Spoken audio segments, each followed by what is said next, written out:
Apa yang terbaru yang kau dengar dia orang sakau dengan besar? Apa yang kau dengar terbaru ni? Ha? Guys, dalam parlimen, ini diumumkan oleh Anwar Ibrahim sendiri. 600 juta untuk baik pulih Karakosa Seri Negara, bangunan Sultan Abdul Samad. 600 juta. Duit daripada khazanah. Tapi hari ni, orang tak banyak bercakap. Sebab ramai rakyat tak tahu. Ditambah pula dengan influenzanya, dengan LRT, orang tengah marah sistem pengangkutan. Dan orang marah tentang itu kejadian pelajar sekolah rogol. Tetapi, 600 juta untuk baik pulih. Yang mana duit ni daripada duit khazanah. Apa dia kata? Anwar kata ini pelaburan. Bagi dekat aku sekolah tak tinggi. Saya yakin korang sekolah lebih tinggi pada saya. 600 juta untuk kau baik pulih.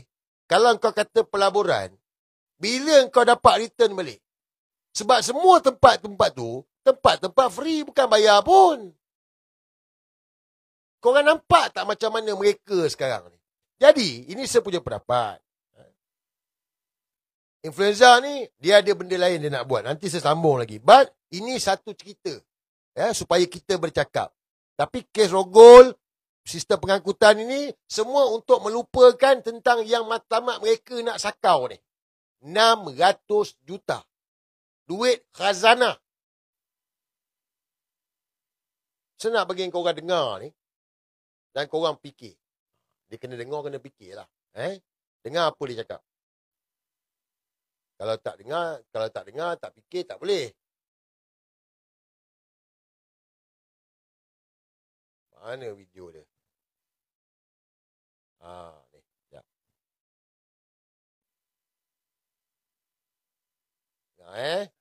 Ramai teman-teman di Polisen melihat. Saya akan bagi jawapan bertulis ke heritage yang ada dalam negara.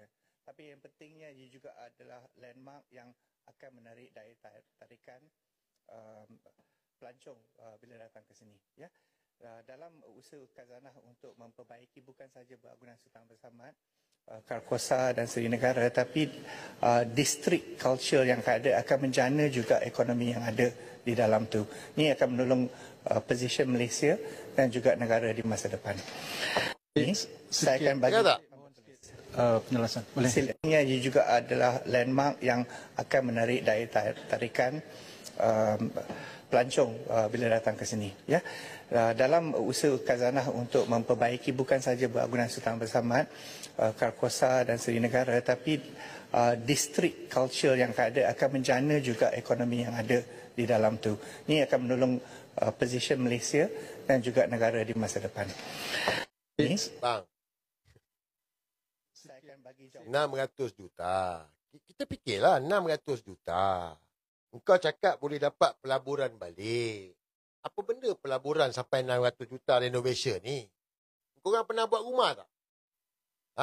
Korang pernah buat rumah? So, korang buat rumah, kau buat renovation ni, dapat apa? Dapat balik duit tu? So, tanya dengan korang lah. Tak dapat. Nampak tak macam mana dia sekau? Tapi rakyat tak nampak benda ni. Sebab ni 600 juta. Bukan 100 juta, 600. Dan kenapa sekarang? Kenapa sekarang? Sebab pilihan raya. Jadi sekarang ni, dia tak nak rakyat tahu benda ni. Dia tak nak rakyat bercakap. Dia timbulkanlah isu-isu lain. Guys,